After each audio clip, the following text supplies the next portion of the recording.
Hello friends, super magic રસોઈમાં મિત્રો હું આપનું સ્વાગત કરું છું.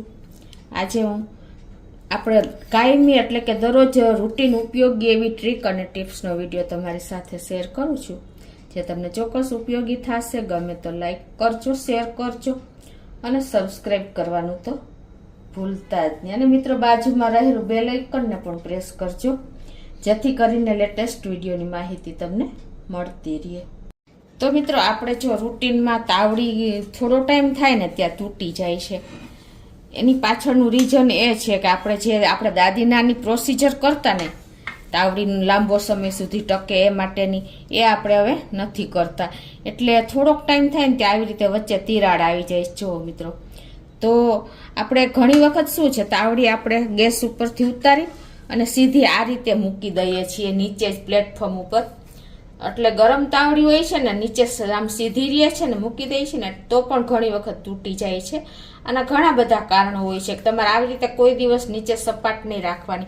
આપણે ગેસેથી ઉતારીને તમારે આવી રીતે દિવાલે ઊભી રાખી દેવાની, અને તમારે આવી રીતે સ્ટેન્ડ ઉપર, આપણે કોઈ પણ સ્ટેન્ડ હોય ને એની માથે આવી રીતે તાવડી રાખવાની. ક્યારેય પણ નીચે તાવડી રાખશો ને તો તાવડી તૂટવાના ચાન્સીસ વધારે હોય છે.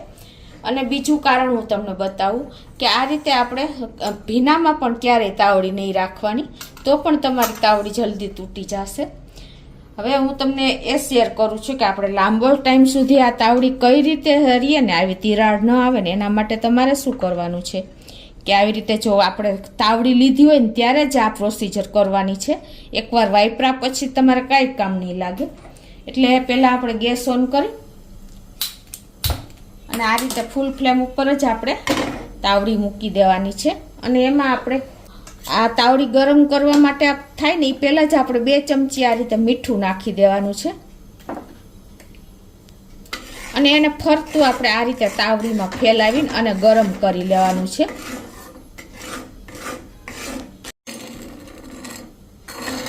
આ રીતે આપણે ફરતું તાવડીમાં મીઠું ફેલાવી દેવાનું. કોઈ પણ મીઠું તમે લઈ શકો.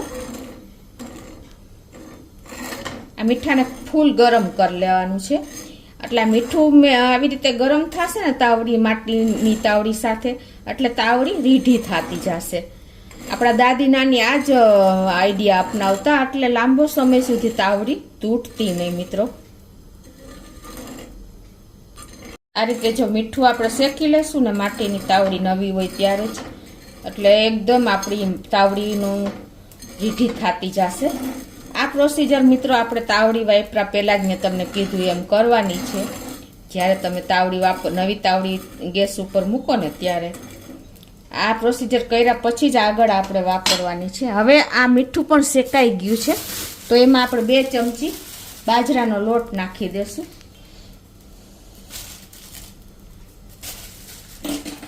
અને એને પણ આપણે આ રીતે મીઠા સાથે જ શેકી લેવાનો છે. જ્યાં સુધી આમ કોલસા જેવો કાળો ન થઈ જાય ને ત્યાં સુધી આ મીઠું અને બાજરાનો લોટ તાવડી ઉપર આ રીતે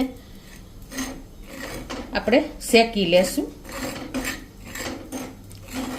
આના હિસાબે આપણી તાવડીનો જે માટી હોય ને એ રીઢી થતી જશે અને લાંબો ટાઈમ સુધી આ રીતે આપણે ટકશે તાવડી.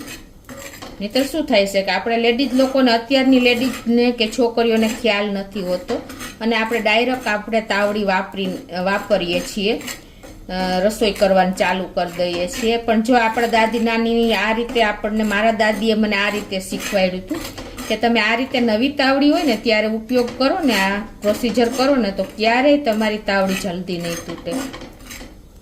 આ રીતે આપણે એકદમ મીઠું અને લોટ આવો કાળો થાય ને ત્યાં સુધી તાવડીને રીઢી કરવાની છે શેકીને.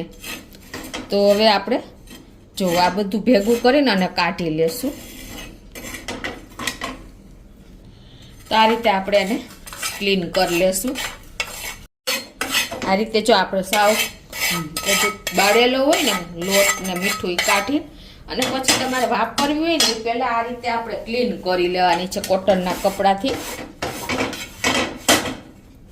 એકદમ ક્લીન કરી લેશો ને એટલે પછી તમારે કોઈ વાંધો નહીં આવે. આ તાવડી હવે લાંબો સમય સુધી તમારે ચાલશે. અને આમાં કાળાશ પણ ન થાય. જુઓ, તમને લાસ્ટ કપડું તમને બતાવી દઉં લૂછીને.